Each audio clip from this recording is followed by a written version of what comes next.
नमस्कार। इस विशेष समाचार बुलेटिन में आप सभी का स्वागत है। मैं हूं निखिल सिंह और मेरे साथ हैं मेरे सहयोगी शरद मुदगल। और आइए शुरू करते हैं हेडलाइंस के साथ। संसद के शीतकालीन सत्र में अहम विधायी कार्य आज। लोकसभा में बहुराज्य सहकारी सोसाइटी संशोधन विधेयक 2022 पर होगी चर्चा।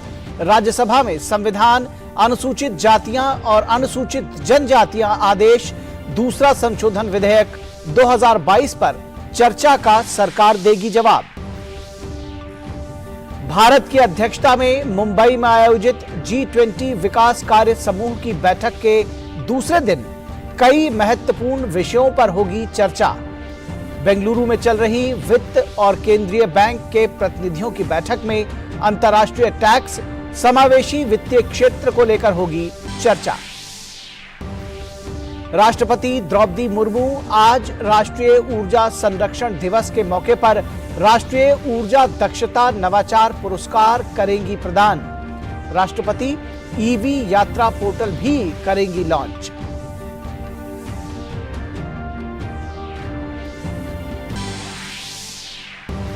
प्रधानमंत्री नरेंद्र मोदी अहमदाबाद में आज प्रमुख स्वामी महाराज के शताब्दी समारोह के उद्घाटन समारोह में लेंगे भाग। अहमदाबाद में 1 महीने तक चलने वाले उत्सव का अगले साल 15 जनवरी तक होगा आयोजन।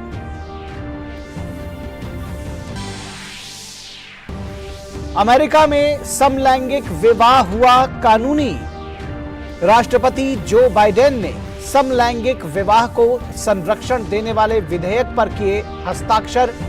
बाइडेन ने कहा, कानून के साथ अमेरिका ने समानता की तरफ बढ़ाया कदम।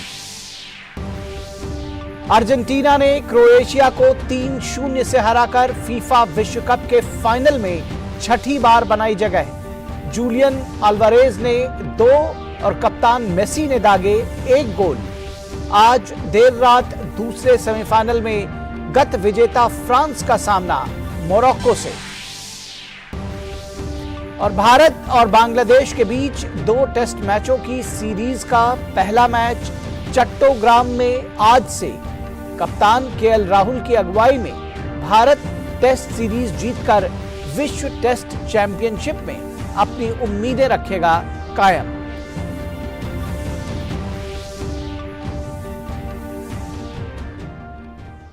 और आइए खबरों को अब विस्तार से देखते हैं।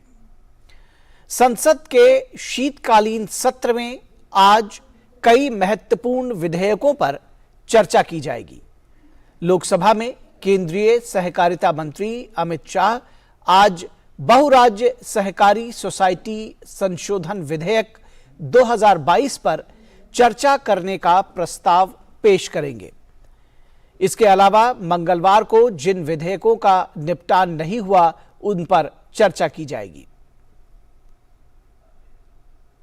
वहीं राज्यसभा भी आज कई अहम विधायी कार्य सूचीबद्ध हैं। केंद्रीय मंत्री अर्जुन मुंडा संविधान, अनुसूचित जातियां और अनुसूचित जनजातियां आदेश दूसरा संशोधन विधेयक 2022 पर चर्चा का जवाब देंगे। अर्जुन मुंडा विधेयकों को पारित किए जाने का प्रस्ताव करेंगे।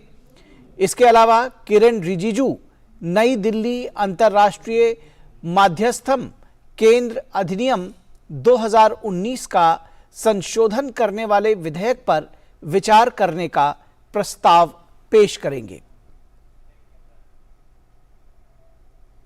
भारत की अध्यक्षता में मुंबई में आयोजित G20 विकास कार्य समूह की बैठक का आज दूसरा दिन है। आज G20 देशों के प्रतिनिधि विकास के एजेंडे पर विचार विमर्श करेंगे। इससे पहले भारत के G20 शेरपा अमिताभ कांत ने बैठक के शुरुआती सत्र को संबोधित करते हुए डेटा गवर्नेंस क्वालिटी इंडेक्स पर जोर देते हुए कहा कि भारत सरकार ने देश में बेहतर डेटा प्रबंधन के माध्यम से डेटा गवर्नेंस क्वालिटी इंडेक्स जैसी कई पहल की है। वहीं G20 की बेंगलुरु में वित्त और केंद्रीय बैंक के प्रतिनिधियों की बैठक का आज दूसरा दिन है। वित्तीय मामलों को लेकर आयोजित इस बैठक में आज अंतर्राष्ट्रीय टैक्स, समावेशी वित्तीय क्षेत्र को लेकर चर्चा की जाएगी। इससे पहले बैठक के पहले दिन अंतर्राष्ट्रीय वित्तीय ढांचे में सुधार, वित्त की उपलब्धता को लेकर चर्चा हुई। देश भर में आज राष्ट्रीय ऊर्जा संरक्षण दिवस मनाया जा रहा है। इसका उद्देश्य ऊर्जा दक्षता और संरक्षण में देश की उपलब्धियों को प्रदर्शित करना है। राष्ट्रपति द्रौपदी मुर्मू आज राष्ट्रीय ऊर्जा संरक्षण दिवस 2022 के समारोह में मुख्य अतिथि होंगी। राष्ट्रपति राष्ट्रीय ऊर्जा दक्षता नवाचार पुरस्कार और राष्ट्रीय पेंटिंग प्रतियोगिता पुरस्कारों के विजेताओं को सम्मानित करेंगी। इस अवसर पर राष्ट्रपति ईवी यात्रा पोर्टल भी लॉन्च करेंगी। केंद्रीय विद्युत, नवीन और नवीकरणीय ऊर्जा मंत्री आरके सिंह भी समारोह को संबोधित करेंगे। समारोह में विद्युत और भारी उद्योग राज्य मंत्री कृष्णपाल, विद्युत मंत्रालय के सचिव आलोक कुमार भी शामिल होंगे। प्रधानमंत्री नरेंद्र मोदी आज अहमदाबाद के प्रमुख स्वामी महाराज शताब्दी महोत्सव के उद्घाटन समारोह में भाग लेंगे।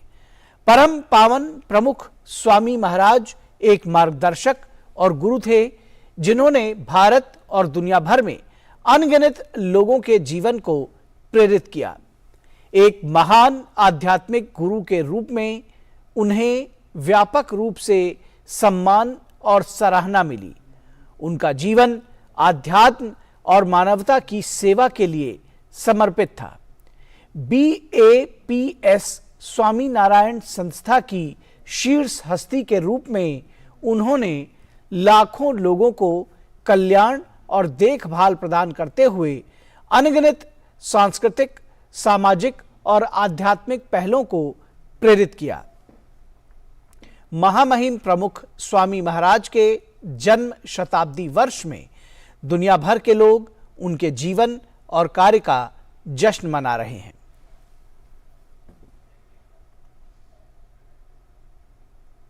केंद्रीय गृह मंत्री अमित शाह आज कर्नाटक महाराष्ट्र सीमा विवाद पर दोनों राज्यों के मुख्यमंत्रियों से मुलाकात करेंगे। बता दें कि कर्नाटक और महाराष्ट्र के बीच सीमा विवाद 1957 में भाषाई आधार पर राज्यों के पुनर्गठन के बाद शुरू हुआ था। हाल के हफ्तों में सीमा को लेकर दोनों राज्यों के बीच तनाव में वृद्धि दर्ज की गई है। महाराष्ट्र ने बेलगावी पर दावा किया है, जो तत्कालीन बॉम्बे प्रेसिडेंसी का हिस्सा था, क्योंकि यहां मराठी भाषी आबादी का एक बड़ा हिस्सा था। महाराष्ट्र ने 814 मराठी भाषी गांवों पर भी दावा किया, जो वर्तमान में कर्नाटक का हिस्सा है।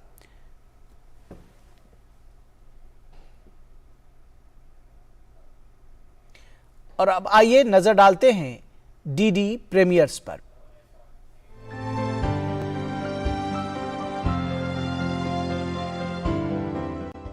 नमस्कार, आप देख रहे हैं डीडी प्रीमियर्स और आपके साथ मैं हूं शहला निगार। अपने इस खास प्रोग्राम में हम बात करते हैं दूरदर्शन के विभिन्न नेटवर्क्स पर प्रसारित होने वाले शानदार धारावाहिकों की। तो सबसे पहले बात करेंगे धारावाहिक कॉर्पोरेट सरपंच की। इस धारावाहिक में आज आपको देखने को मिलेगा कि कपिल त्यागी और उसकी पत्नी कीर्ति के परिवार वालों की बेइज्जती करते हैं। सर्वेश का भी सारा गुस्सा कीर्ति पे निकला है। हमें किसी के पैसे रखना अच्छा नहीं लगता। ऐसा लग रहा था कि हम बोझ तले दबे हुए हैं। कैसे पैसे? झाड़ू लगाने के पैसे। ले रख, तेरी मेहनत की कमाई है। मेरे दिल में एक इच्छा है कि मैं तुम्हें जोर से थप्पड़ मारूं। इजाजत है?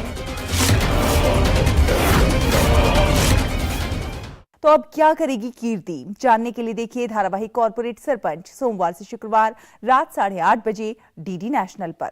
और धारावाहिक बालकृष्ण में आज आपको देखने को मिलेगा कि मधु कैटअप को मिला है मां भगवती का इच्छा मृत्यु का वरदान, जिसके कारण श्री कृष्ण के वार के बावजूद भी दोनों जिंदा हो जाते हैं। नारायण नारायण। प्रणाम परम पूज्य पिताश्री। प्रणाम। प्रणाम श्री हरि। अच्छा हुआ आज समय रहते ही आप जाग गए। संपूर्ण देवलोक आज आपकी जागने की प्रतीक्षा कर रहा है प्रभु। तुम्हारे किए हुए वार से दोनों वापस कैसे जीवित हो सकते थे? तुम तो सर्वशक्तिमान थे। इस बात का आश्चर्य तो मुझे भी था दाऊ। उनका अंत करने के मेरे सभी प्रयत्न विफल थे। माँ भगवती ने ही ये चमत्कार किया है, मधु और कैटअप को इच्छा मृत्यु का वरदान दे दिया। नारायण नारायण। तो अब क्या करेंगे श्री कृष्ण, जानने के लिए देखिए धारावाहिक बालकृष्ण सोमवार से शुक्रवार रात 9 बजे डीडी नेशनल पर। और धारावाहिक तेजपुर में आज आपको देखने को मिलेगा कि सोनी और आकाश के कुछ दोस्त पारो और आकाश से मिलने के लिए जाते हैं। इधर नानी रोड ट्रिप की तैयारी में सबके लिए खाना बना कर देती हैं। हेलो, हम आ गए आपसे मिलने। बहुत अच्छा किया, आई एम ग्लैड। माँ देवता कैसे हैं? हाँ बाबा बिल्कुल ठीक है, दादी के साथ ऑनलाइन शॉपिंग कर रहे हैं। तुम फिक्र मत करो, हम सब है ना उनके साथ। अरे रुको रुको रुको रुको रुको, ये लो खाने का डिब्बा। नानी डब्बा? हाँ, तुम लोग जा रहे हो ना? और सुनो, थोड़ी सी मिठाई भी है इसमें। यहाँ का खाना बहुत अच्छा है, it'll be worth the wait। I know, और बहुत अच्छा हुआ कि पारो और चिमी साथ में आ गए। मतलब ट्रस्ट मी गाइस, यहाँ का खाना वर्ल्ड फेमस है। अरे वाह, ये तो बहुत अच्छी बात है। वैसे पारो को भी ना नए नए प्रकार की डिशेस बनाने का शौक बहुत है। तो कैसी है ये रोड ट्रिप, जानने के लिए देखिए धारावाहिक तेजपुर सोमवार से शुक्रवार रात 9:30 बजे डीडी नेशनल पर। तो दूरदर्शन के विभिन्न नेटवर्क्स पर प्रसारित होने वाले इन शानदार धारावाहिकों का आप उठाते रहिए आनंद। हमें दीजिए अनुमति। नमस्कार।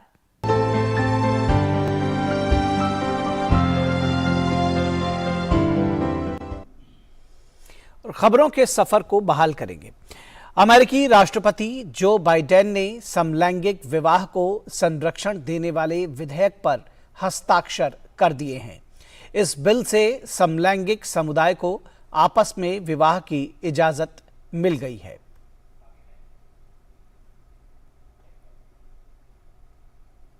खबर फुटबॉल के मैदान से। लियोनेल मेसी की अगुवाई में अर्जेंटीना की टीम कतर में चल रहे फीफा विश्व कप के फाइनल में पहुंच गई है। टीम ने मंगलवार देर रात लुसैल स्टेडियम में खेले गए पहले सेमीफाइनल में क्रोएशिया को 3-0 से हरा दिया।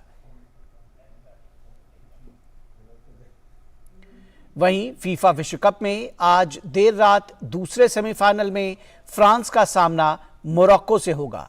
यह मुकाबला अल बयात स्टेडियम में खेला जाएगा। मोरक्को की टीम इस विश्व कप में अलग रंग में दिख रही है और टीम ने बेल्जियम, स्पेन और पुर्तगाल जैसी दिग्गज टीमों को शिकस्त देकर सेमीफाइनल में जगह तय की है। और बात क्रिकेट की। भारत और बांग्लादेश के बीच 2 मैचों की टेस्ट सीरीज का पहला मुकाबला आज से चट्टोग्राम में शुरू होगा। भारतीय टीम को इससे पहले बांग्लादेश के हाथों वनडे सीरीज 2-1 से गंवानी पड़ी। ऐसे में टीम इंडिया की नज़र टेस्ट सीरीज में जोरदार तरीके से वापसी करने पर होगी। हालांकि अंगूठे की चोट के चलते भारतीय कप्तान रोहित शर्मा पहले टेस्ट मैच में टीम के साथ नहीं होंगे। ऐसे में केएल राहुल और शुभमन गिल भारतीय ओपनिंग का दारोमदार संभालते नजर आ सकते हैं। इस समाचार बुलेटिन में बस इतना ही। हमारी पूरी टीम को दीजिए इजाजत। नमस्कार।